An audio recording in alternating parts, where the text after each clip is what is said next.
మిగ్జామ్ తుఫాన్ కారణంగా కురిసిన భారీ వర్షాలతో నష్టపోయిన రైతులను వైఎస్ఆర్సీపీ ప్రభుత్వం ఆదుకుంటుందని భరోసానిచ్చారు మంత్రి కొట్టు సత్యనారాయణ. పశ్చిమ గోదావరి జిల్లా తాడేపల్లిగూడెంలో తుఫాను ప్రభావిత ప్రాంతాల్లో ఆయన పర్యటించారు. వర్షాల కారణంగా నష్టపోయిన పంటలను పరిశీలించారు.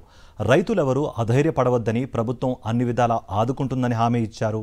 భారీ వర్షాల కారణంగా పంట పొలాల్లో నిలిచిన దిగువకు ప్రవహించే చర్యలు చేపట్టాలని అధికారులను ఆదేశించారు కొట్టు సత్యనారాయణ.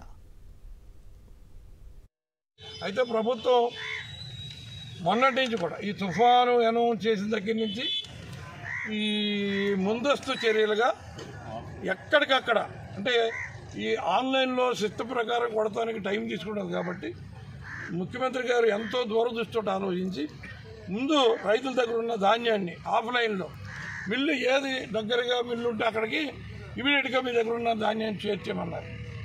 అది తూకం వేసుకుని అప్పచెప్పండి, దాని డబ్బులన్నీ కూడా ప్రభుత్వం ద్వారా మీకు ఇప్పించి ఏర్పాటు చేస్తాం.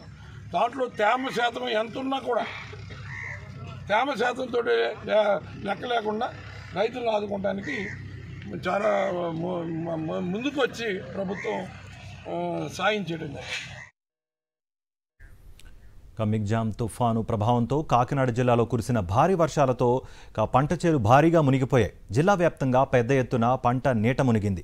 మరోవైపు యుద్ధ ప్రాతిపదికన కల్లాల్లో ఉన్న 25,000 మెట్రిక్ టన్నుల ధాన్యాన్ని ప్రభుత్వం ఇప్పటికే కొనుగోలు చేసింది. దీనిపై మరింత సమాచారం మా ప్రతినిధి రాజు అందిస్తారు. మిగ్జామ్ తుఫాను ప్రభావంతో గత 2 రోజులుగా కాకినాడ జిల్లాలో కురిసిన భారీ వర్షాలకు పంట చేలు దాదాపు వేలాది ఎకరాల్లో నీట మునిగిన పరిస్థితి ఉంది.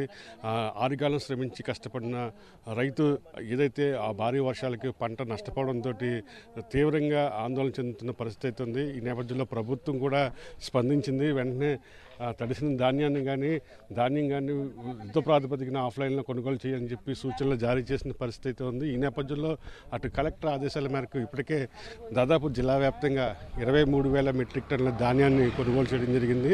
ఇంకా ముఖ్యంగా ఏదైతే వరిసేలు ఉన్నాయో ఈ ఖరీఫ్ పంటకు సంబంధించి ఇప్పటికే దాదాపు జిల్లా వ్యాప్తంగా 2,30,000 ఎకరాల్లో ఈ ఖరీఫ్ను సాగు చేయడం జరిగింది. అయితే ఇప్పటికే 1,00,000 ఎకరాల్లో కోతలు పూర్తయ్యాయి. ధాన్యం అంతా కూడా కళ్ళల్లో ఆరబెట్టుకున్న పరిస్థితి ఉంది. ఇంకా 80,000 ఎకరాల్లో కోతలు పూర్తవ్వాలి.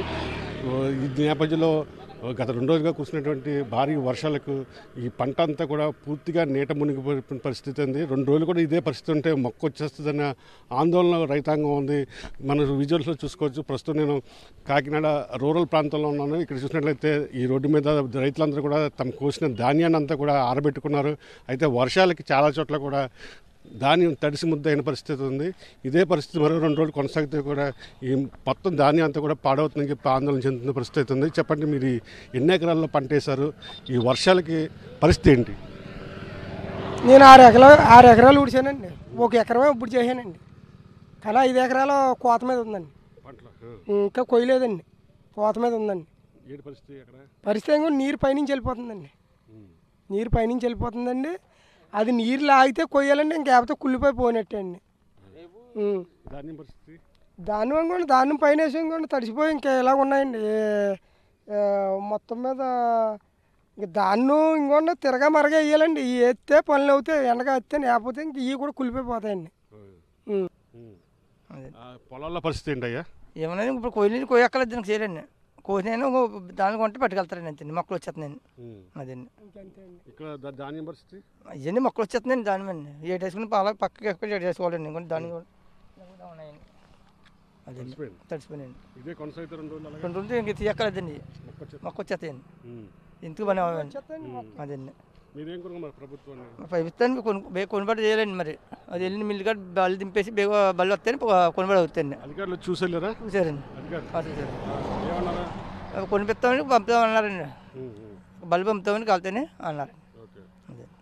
ఇది మనం చూస్తున్నాము. ఇక్కడ ధాన్యం అంతా కూడా శుభ్రంగా భద్రపరచుకున్న పరిస్థితుల్లోని ఇటు భారీ వర్షాలు కురుస్తుండడంతో దాన్ని భద్రపరుచుకున్న పరిస్థితులు అయితే ఉన్నాయి. ఇంకా పొలాల్లో కూడా కోతకు సిద్ధంగా ఉన్నటువంటి వేలాది ఎకరాలంతా కూడా ఈ భారీ వర్షాలకు నీట మునిగింది. అధికారులు కూడా క్షేత్రస్థాయిలోకి రావడం జరిగింది. రైతులకు కూడా ఈ ధాన్యాన్ని కొనుగోలు చేస్తాము, ఖచ్చితంగా పంట నష్టం కూడా అంచనా వేసి ప్రభుత్వానికి నివేదించిన తర్వాత నష్టపరిహారం కూడా అందేలాగా సహాయ చర్యలు చేస్తామని చెప్పి కూడా అధికారులు హామీ ఇచ్చిన పరిస్థితి అయితే ఉంది. ఇప్పుడు వెంకటరమణతో కలిసి కరెస్పాండెంట్ రాజు, సాక్షి టీవీ, కాకినాడ రూరల్ నుండి.